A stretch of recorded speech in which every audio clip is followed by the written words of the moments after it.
Hey everybody, John with Owl, and we decided to change venues today. It's a beautiful day, so instead of my office today, we get the conference room.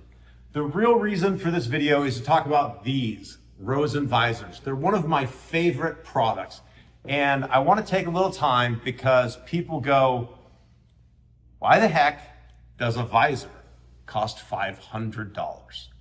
Well, I agree with you, but there is a reason. And in this video, we're going to talk through all of those reasons. I have some footage that I shot at Rosen. I actually visited the factory, and I've actually known about them for years. So starting at the beginning, Rosen is an aerospace company. So when you're flying on that jet to Tahiti, high likelihood that the visors the pilots are using are Rosen. And that is where this crazy innovative design came from, of being able to slide it, twist it, pivot it, bop it. Reference for the old people out there. Because when you have a cabin in an airplane, it's not just the sun right here. It's kind of like a dome. And so you might need to place it over your head and so on. And so that's where Rosen originated, and it's still where the majority of their business is. It was only through my knowledge of them through Aerospace that I got to know the company and then adapt some for Land Cruisers, use those and love them. So here is why these are so expensive. First of all, you have to understand that it's an aerospace part. Everything that we make goes through the AS9100 certification process, which is kind of like the ISO and standards. And so just the way that the rules work is our company is set up as an AS9100 company. So whether we're making anything for aviation, or we're making it for automotive, or we're making it for mom and pop down the road, everything that goes out of here has to be inspected to the same quality standards, has to go through the exact same process, for better and for worse. But everything that comes out of here, we can sign off and say this is good. So that is that little hole behind that post? Wow, There is. that's cool. And it can actually get up to... I mean, you can see the contours of the surface. When a car breaks down, you're on the side of the road. When a plane breaks down, you're in a ball of fire on the ground. Sorry for anyone that's nervous about flying, including my wife. But yeah, planes don't do well when things break. And so they try to avoid that. And so when you have a company that primarily works in aerospace, their products are so insanely rigorously tested and the tolerances are so exact, it's for safety. And so when you're working with an aerospace company, you're going to get a fantastic product, but it's not going to be cheap, because when you test the daylights out of things, they function really well and they last a really long time, but they're not cheap.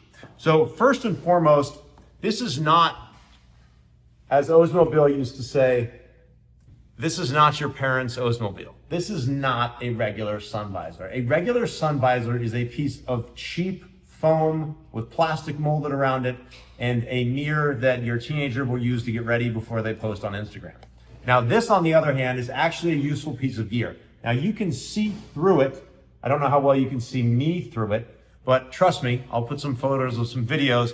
You can see through it. And so think of it like really, really dark sunglasses. And the reason that's important, obviously, in an airplane, if the sun's right in front of you, you need to be able to block it from blinding you, but you also need to be able to see what you're doing.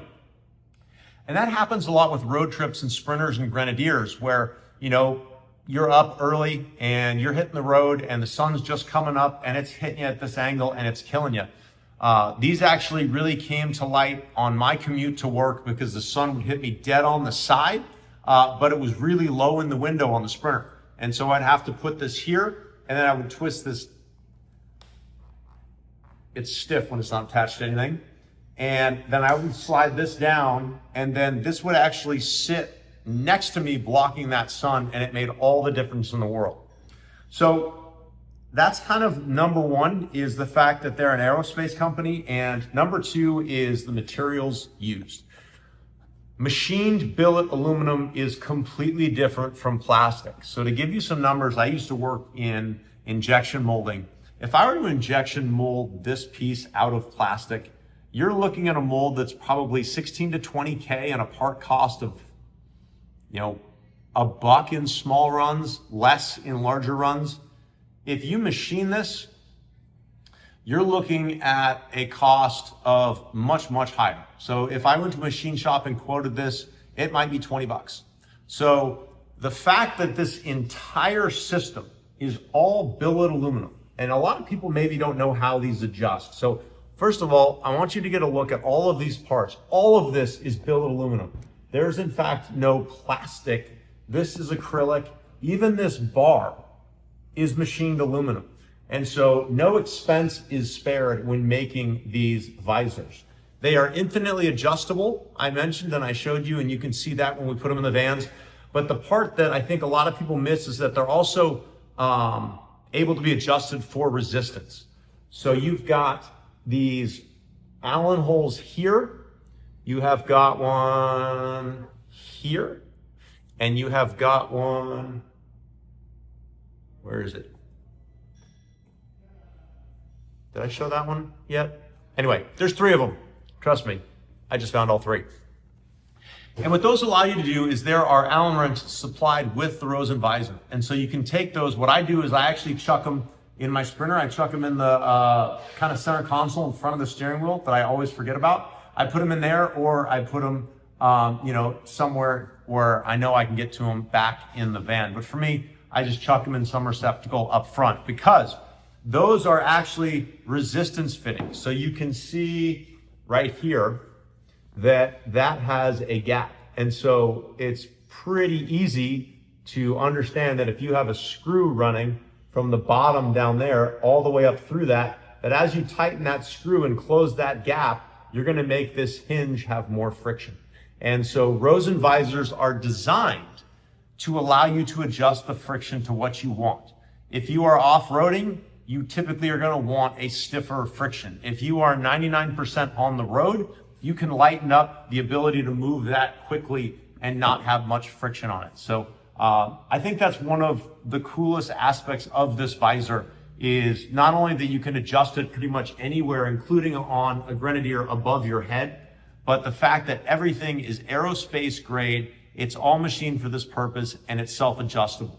So we have had customers that didn't know that, and it's one of the reasons I'm making this video, because adjusting a Rosen visor is key. They will change over time if you don't adjust them. So if you go 3 or 4 years down the road without adjusting them, it might slightly loosen from, hundreds of miles of washboard roads. But the great thing is you can tighten it back up in about 2 seconds and you're good to go. So for those that didn't know, it's adjustable. It is infinitely adjustable.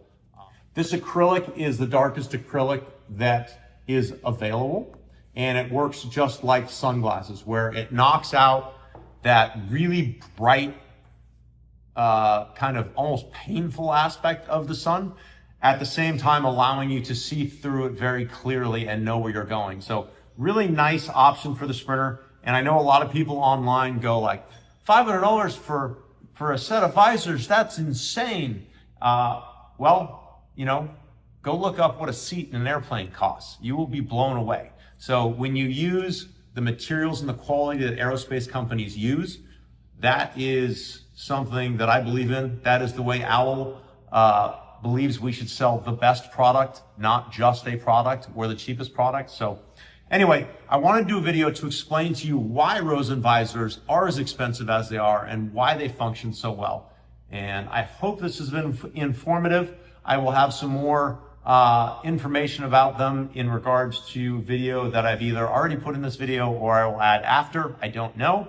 But hopefully you know a lot more about the Rosen visors that you either already own or are about to purchase.